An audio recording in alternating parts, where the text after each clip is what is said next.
Troll 2 की कहानी वहीं से शुरू होती है जहां पहली फिल्म खत्म हुई थी। पहाड़ के बीच खड़ा वो पत्थर बन चुका ट्रोल। सबको लगता है कि खतरा खत्म हो गया है। नोरा अब एक नॉर्मल लाइफ जीने की कोशिश कर रही होती है, लेकिन उसके दिल में अब भी एक डर बैठा होता है, क्योंकि वो जानती है ये कहानी अभी पूरी नहीं हुई है। कुछ महीने बाद नॉर्वे के एक दूसरे इलाके में जमीन के नीचे अजीब हलचल शुरू होती है। पहले छोटे झटके लगते हैं, फिर भारी कंपन। लोग फिर से इसे भूकंप समझ लेते हैं, लेकिन नोरा को देखते ही समझ आ जाता है ये भूकंप नहीं, कुछ बहुत बड़ा जाग रहा है।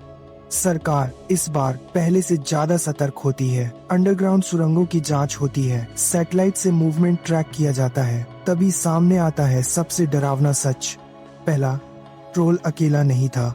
पहाड़ के अंदर एक पूरी की पूरी ट्रोल जाति सोई हुई थी, और अब उनमें से सबसे बड़ा, सबसे ताकतवर ट्रोल जाग चुका है। ये नया ट्रोल पहले वाले से कहीं ज्यादा खतरनाक होता है। उसका शरीर पत्थर से भी ज्यादा मजबूत, उसकी आंखें आग जैसी, और उसका गुस्सा बेकाबू। वो दिन के उजाले से नहीं डरता और सीधे शहर की तरफ बढ़ने लगता है। जहां पहला ट्रोल सिर्फ अपना घर ढूंढ रहा था, वहीं ये नया ट्रोल बदला लेना चाहता है। सेना, टैंक, मिसाइल सब कुछ फेल होने लगता है। हर हमला उसे और ज्यादा गुस्से में बदल देता है। पूरा शहर खाली कराया जाता है।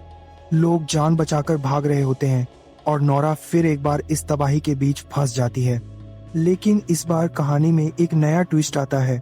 नोरा को एक पुरानी गुफा में 1000 साल पुराना एक नक्शा मिलता है। उसे पता चलता है कि ट्रोल कोई राक्षस नहीं, बल्कि प्रकृति के रक्षक थे। इंसानों ने जब पहाड़ों को खोदना शुरू किया, उनकी नींद टूटी और तभी ये जंग शुरू हुई। नोरा समझ जाती है कि इस ट्रोल को बम से नहीं, सच से रोका जा सकता है। वो सरकार को समझाने की कोशिश करती है कि अगर उनके पुराने घर को वापस सुरक्षित कर दिया जाए तो ये लड़ाई खत्म हो सकती है। लेकिन सेना अब सुनने की हालत में नहीं होती। आखिरी हथियार तैयार होता है, एक ऐसा सोनिक वेपन जो पूरे ट्रोल क्लैन को पत्थर बना सकता है। सेना का क्या आखिरी हथियार तैयार होता है। ठीक उसी पल नोरा उस ट्रोल के सामने जाती है, बिना किसी हथियार के, और तभी सबसे इमोशनल सीन आता है। ट्रोल उसकी तरफ देखता है, और पहली बार हमें उसकी आंखों में गुस्सा नहीं, दर्द दिखता है।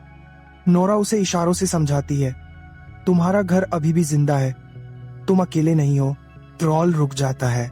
सरकार हथियार दागना चाहती है, लेकिन नोरा सामने खड़ी होकर उसे रोक लेती है। कुछ सेकंड की खामोशी, और फिर ट्रोल धीरे धीरे शहर से वापस पहाड़ों की तरफ लौटने लगता है। सबको लगता है कि जंग खत्म हो गई, लेकिन तभी एक आखिरी शॉक आता है।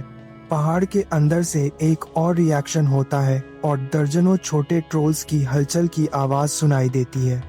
फिल्म का अंत इसी डरावने मोड़ पर होता है, जहां नोरा आसमान की तरफ देखते हुए सिर्फ एक ही बात कहती है, यह सिर्फ शुरुआत है। स्क्रीन काली पड़ती है और लिखा आता है, ट्रोल विल रिटर्न।